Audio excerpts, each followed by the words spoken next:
İran'dın kılganı tuğra. Bulardın işenim boyunca şu nesi var iken, ahiretten aldın, sözsüz. Yevrey, Cöğütlerin memleketi tüzülüp, anan soğuş bulup Müslümanlar bilen, ana Hristiyanlar bilen Cöğütler birgip soğuşup, bular uşul talqalab anan keyin beyişke giretken. İran'a tiyişpeydi aytıyordu. İran'a cevap veriyordu. Trump yaktı manda sipil odadı İran'da. Boldu, şuar hazı boğulu, şumaklı boğulu. Ma cöğütler şey kol sabah bize girişpeyiz odadı da. Sonuçta bugün günü ne öyle otan bu İran'ın cengişi boldu da. Adamzat arasında cevap veriş gerek. Jana Gaga el arağı sottu. Netanyahu, Galant, jana büt siyonist yetekçiligi sottu olup dargasılış gerek. Euzubillahimineşşeytanirracim. Bismillahirrahmanirrahim. Çınında siyonizmnin maksatı jalpı ошол жакынкы чыгышты элеп алыш.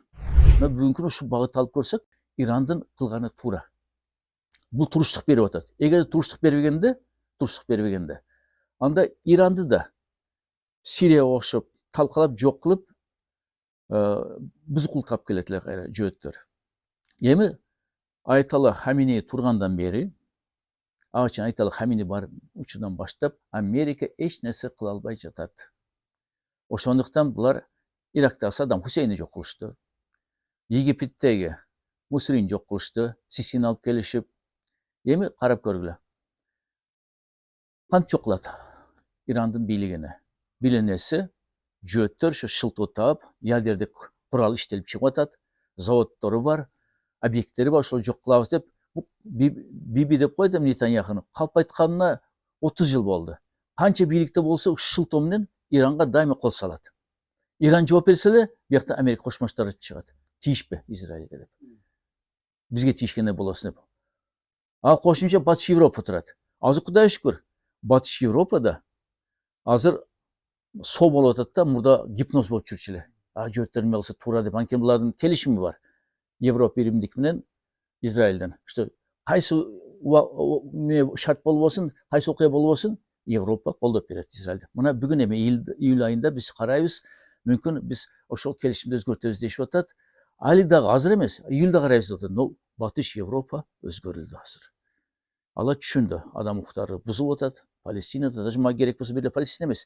İran'a kol salganda Avrupa turamez dep Amerikan hareketlerini kılıp atat İsrail ülkene. Şunun için İsrail'den kulu bolu öyle, Amerikan kulu bolu öyle de bunlar iyul ayında karab atat. Bu jakşı nesi? Az bile İsrail işengeni Amerika Koşma Ştatları. İşengende de bu Biden'den ötüp ketken prezidenti Donald Trump. Biden'de jaman görüp attıklar. Ömür şunda aytkan ayırması çok bu prezidentlerden de. Bar okşoş kelet. Respublika Parti, Demokrat Parti. Nobel birle şol egizde okşoş emes. Anın da ötüp ketip atpay. Ankene bunu kö balası da jö ötüken. Anan bul jana sözlerinde aytıp ketken biz Amerikan Hristiyanları Cöğütlerdi koldoyuz dep. Anken bulardın işenim boyunca şu nesi var iken, ahiretten aldın sözsüz. Yevrey, Cöğütlerin memleketi tüzülüp, anan soğuş bulup Müslümanlar bilen, anan Hristiyanlar bilen Cöğütler birgip soğuşup, bular uşul talqalap anan keyin beyişke giretken. Bular uşunday Bibliyasına tayanat, Torasına tayanat, Tavrat'a tayanat, anan jomoktoruna mifligende tayanat. Gerek bolsa bugün gün aytıp atpay. Palestina'nın jeri bizdiki dep. Tayangan emne? Özü Avrupa'nın mıқты yuristleri aytıp çıkады. Tayanganlar bu Biblia'da miftir, legendalar. Bu jomoktor. Al yuridikалық masalelerde dalil bolup istelbeyt. Jok söyledi dalil. İşte Palestina Cöğütterdiki dep. Oşo karabastan jana Süleyman padişah, Davut padişah dep öz paygamberler aytıp atpay. Şunda bugün gün андай negiz jok. Eskiden Palestinalıklar jaşkan ayakta. Cöğüttер keyin kelgen. Şoндуктан bugün günü da gen negizinde izleşse, ne için korkup atat bugün Cöğüttер genlerini analiz bergeni. Ankeni biri de Cöğüt bolup çıkpaydı. Bari Avrupa'da, Amerika'da tuğulganlar. Alar uşu Cöğütler emes, alar özü Polaklar, Belaruslar, Ukrayinler, Oruslar, Nemisler, Çehler. Oşun için denkinden korkuşup atat. Hiç tesis yoktu bugünkü Palestina'da. Oşun bilip durup bular kuşka salıp atat. Hazır mına karap gör. Murdağılı 30, 25, 20, 15, 10 yıl 5 yıl murdağıdayla bular bombani taşladı. Ana Amerikan qarap turadi. Amerika qiyla o'ylandi. Hozirda ma soğuşga kirgan joq Amerika. Только 3 ядердик obyektga bomba tashlashdi. Ankeni Amerikada MP'cili senatning shaylosi bo'ladi. Senatlar men kongressmenlar shaylanadi. O'sho demokratlar mag'rib ko'rsang birida o'z ochgan joq. Donald Trump Tramis kılataсын. Алар шунча көп хата кыларсын дейт. Эң кичине шаштысын кетирер дейт. Антик шайлоодо булар республикалык партияны талкалайт. Демократиктер көбүрөөк болот, сенатына, конгрессте. Анан эмне кылат? Кечип коелу, көчүп кетип Трампты айдайт. Импичмент и так келгенден бери жарыяланып атат. Биякта уже көпчүлүк болсо, спокойно булар импичмент жарыялайт. Ошон үчүн тек коюшуп атат. А бүгүнкү күнү болсо, даже республикалык өздөрү айтып атат, тура эмес кетип атабыз деп. Өздөрү кадр алмаштырган ушунан Дональд Трамп. Ашыкча сионистизмге берилип кеткендерди иштен шыпырып алып атат. Себеби ал түшүнүп турат. Бул команда менен эмки жыл шайлоодо жеңилет булар. Ошондон бүгүнкү күнү биз реалда эске алышыбыз керек. Америка Кошмо Штаттары толук согушка катышпайт. Израиль менен Иранды ошончо келишимге келтирди. Иран барбайм десе, Иранда айтты, болду, Израиль сага кол салбайт деп биринчи Иранга биз Израилге кыйкырды. Токтот, чыкырып ал өзүң летчиктериң учкучтарды деп туруп биякта. Иранга тийишпей деп айтып атат. Иранга жооп бербей деп атат. Уже Трамп биякта мындай сыйпалап атат да Иранды. Болду, ушуга ыраазы болгула, ушу макул болгула. Мага жооптер сен кол салбайт, биз да киришпейбиз деп атат да. Ошондон бүгүнкү күнү мен ойлоп атам, бул Ирандын жеңиши болду деп. Эгерде жеңиш болбогондо, анда Израиль талкалай берет эле, керек болсо Америка аскерин киргизет эле, андай кыла албады. Мен жана бир жолу айтып чыккандай, Ирандын идеологиясы бар. Эң күчтүү идеология. Идеология бар мамлекет жеңе албайт. Экинчиден болсо, Ирандын аскери согуштарда бышып калган. Иракты Иранга каршы жана согуштуруп койгондо 20 жыл согушта Иран жеңди да. Мен ал шейттердин жана музейинде болдум, көрүстөндөрдө болдум. Канча жаш адамдар өздөрү өз ыктыяры менен барып согушкан. Сүрөттөр бар, баары. Мотоцикл популярды Иранда. Мотоцикл минип алып согушка барып, ошо сүрөттөр турат, анан шейит болуп кеткен сүрөттөр турат. Бул каарман эл. Ошондуктан Американы түшүнөт. Болсо башка өлкө болсо Америкадан эч али коркмок. Америка кол салат экен. Коркпойт да. Айталы Хамининин сөзүн уктук го. Биз коркуп турган эмеспиз. Коркуп турган адамдарга бул коркуткан дейт. Биз андай эл эмеспиз дейт. Кудайга шүгүр, ушундай жооп беребиз дейт. Ыйла бересиң, чыңыр бересиң деди. Айтканда мына Катарда базасына ракеталарды түшүрдү. Уже Америка пысып калды. Корккондон Катарда уже асманды жаап. Эмираттар асманды жаап алышты баардык араб өлкөлөр. Бүт Америка кызмат кылгандар бүт баары асманды жаап алды, кой деп. Америка кошо бизде талкалабасын деп Иран күчүн көрсөттү. Анан жана темир купол деп туруп өздөрүн мактаганы жарабады эч нерсе. Керек болсо ушу Иранда учкандан бери аны ракеталарны жерден уруп аткан ушу Ирактагы аскери базасы, Персид заливдеги, Кызыл деңиздеги, Катардагы, Эмиратта бүт база учкан немелер, ракета каршы булардын өздөрүнүн аппараттары, самолеттори жарабай баары бомба түшүп атты. Көрдүк кой. Жөөттөр эме деп жалынып атат. Иран бизди кечирип кой. Бул Нетаньяху жинди экен деп туруп, аны үчүн биз жазалабаган деп туруп. Кечирим сурап атпайбы? Бул наоборот жеңем деген мамлекеттин эли пропаганда айтпай десе айтып атпайбы? Биз сенен кечирим сурайбыз Иран деп токтот деп эле. Мына. Ошондуктан Иранга тийишкени Айталы Хамини айткандай эң чоң ката болду. Ага чейин Иран эскертип аткан, Палестинадан колуңду тарт. Геноцид кылбагын деп туруп. Бирок кол салгандан кийин бул чоң катаңар деп жооп бергенде Израиль чыңырып берди. Мынасыга. Ошондуктан Иран өзүнү урматтаганы мажбурлады Американы, Израилди. Иранды жок кылса, арабтар менен согуш кереги жок. Анткени арабтын ар бир жетекчиси Америка же Улуу Британияда, Францияда билим алган. Şu komşu Iordaniya'dan, Egipt'ten alıp durup kalan bir taraf ülkelerde.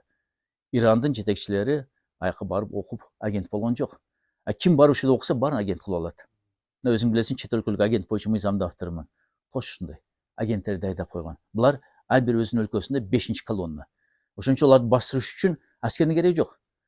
Şu 5. kolonu birlik yapıp keseli boldu. Labbay deyip duruşadı. Değil İran'da yokluğun maksatı. Жалгыз ушу Америка менен сионисттердин планына каршы турган Иран болот. Иракты жок кылды Саддам Хусейн. Мына Иран турат. Бирок булар арынын уясын козгоп алышты. Көрүп турабыз бүгүн. Пакистан айтып атат. Ядердик куралдын ээси. Дагы бир жолу кол салсаң, мен ядердик курал менен Израиль жок кылам деп атат. То есть Американы коркутуп атат. Израиль жок болсо Американ болду, план өлдү. Түркиянын президенти да ушуга чейин тил үчүндө айтып аткан нерсе алды айтты. Дагы бир жолу кол салсаң, Türkiye'de askerini kollanıp durup. Bular düşünüp kaldı şu İran'dan keyingisi Türkiye bolot. Anken bular Arap ülke emas. Ошондуктан бул дайрдан турат. Болду түшүндү. Ушулардын келип мага асылат деп түшүнүп атат ал. Анан бул маселеде Американын өзүнүн жеке планы боюнча Ал нефт байлығына да ие боламын деп жатады да. Анткени Ормуз проликс айтып атпайбы, Иран жаап салсам 20% нефтин экспорт токтойт деп. Ал бир капталына жабышкан эле маселе. Ал башка мамлекеттердин нефти. Ирандын өзү нефти бар. Иран Кытайды каржылап атат нефт менен. Керек болсо эң арзан нефт дүйнө боюнча Иранда. Элине эми мында айтпай акысыз эле берип аткан дейбиз да. Эми план менен берет, но акысыз эле берет. Ушунун бүт байлыгын Америка Кошмо Штаттары өзүнө алам деп атат. Өкүнүчтүү бул жерде бир нерсе, жана биз суни шиялар жөнүндө айтып атпайбызбы? Бүгүнкү күнү Израилге чийки нефти берген, жана курал чыгарганы керектүү темир тезекти берген, өкүнүчтүү биздин түрк тилинде сүйлөгөн битуан элдер, Казакстан менен Азербайжан. И Түркия аркылуу кирип атат. Мына эмне дейбиз бу жакта? Ошон үчүн жана шияларды биз колдоп, шияларды мактап атсак, биригели деп маселени коюп атсак, бизге асканда мен түшүнбөйм. Кичине реальный болбойсуңар. Кичине фактыларды көзүңө карабайсыңар. Биз эмне кылдык, алар эмне кылды? Бүгүн кайсы сүнү өлкөдөн коркуп атат жөөттөрүн Америка? Эч кимден корккон жок. Эми Саддам Хусейн бар эле, Саддам Хусейн жок. Өлгөн тирилбейт. Ошон үчүн бүгүнкү күнү корккону Иран болуп атат жана Йеменден. Йемен башынан баштап мына Шия өлкөсү каршы чыгып атат, эч нерсе кыла албай атат. Йемен эл азамат экен. Мен эскертип коеюн, бул биздин Мухаммад пайгамбар саллаллаху алейхи вассаламдын мекени, кичи мекени. Көп эле Сауд Арабияда төрөлгөндө жок. Йемендик арабтардан болот ал, Курейш урусунан болот. Мына каармандыгы, батырдыгы кандай бар экен. Коркпой Америка менен, Европа менен, Израиль менен согушуп атат. Ошондуктан бул жерде биз айтышыбыз керек, бириксек, бүгүнкү азыр заман талабы. Шиялар менен суннилер бириксе, анда Америкада жеңилет, сионисттер да жеңилет, жана Европада урмат тапалат мусулмандарда. Болбосо болбойт. Мен айткандай жана арабтардын көбүн сатып алган. Ошон үчүн эли Палестина Иран үчүн, жетекчилери сионист Израиль үчүн. Биз Аллахтын планын алданышыбыз керек эмес. Палестина чыгып көчпөш керек. Буну бир эмес, христиан өлкөлөр түшүнүп атат. Мына көрүп атасыз, бүгүн Испанияга жетекчилерине рахмат, Ирландияга рахмат, Норвегияга рахмат, Словакияга рахмат, башка өлкөлөргө рахмат, Швецияга рахмат. Бүгүнкү күнү бар айтып атат, Палестина эли козголуш керек эмес. Бул уже дүйнөлүк адам укук боюнча декларацияны бузган. Бул адамзат каршы согуш кылмыш болот деп туруп, Европа бүгүн каршы чыгып атат. Бир Америка калып атат азыр. Эми жана мен айтканда, Америка президенти жөөттөргө өтө тыгыз байланышкан экен Трамп. Ошон үчүн Нетаньяху менен Трамп экөө эгиздей болуп атпайбы?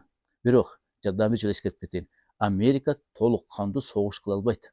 Ошон үчүн Трамп шашып кетпеди, үч бомбаны таштап эле. Болду. Израиль токтот, чакыр учкучтарыңа кайра деп. Иранга тийишпейли, сен биринчи токтот деп жөөттөргө айтып атпайбы? Өзү коркуп кетти. Согуштан коркуп атат. Ошон үчүн бу жерде айтышыбыз керек.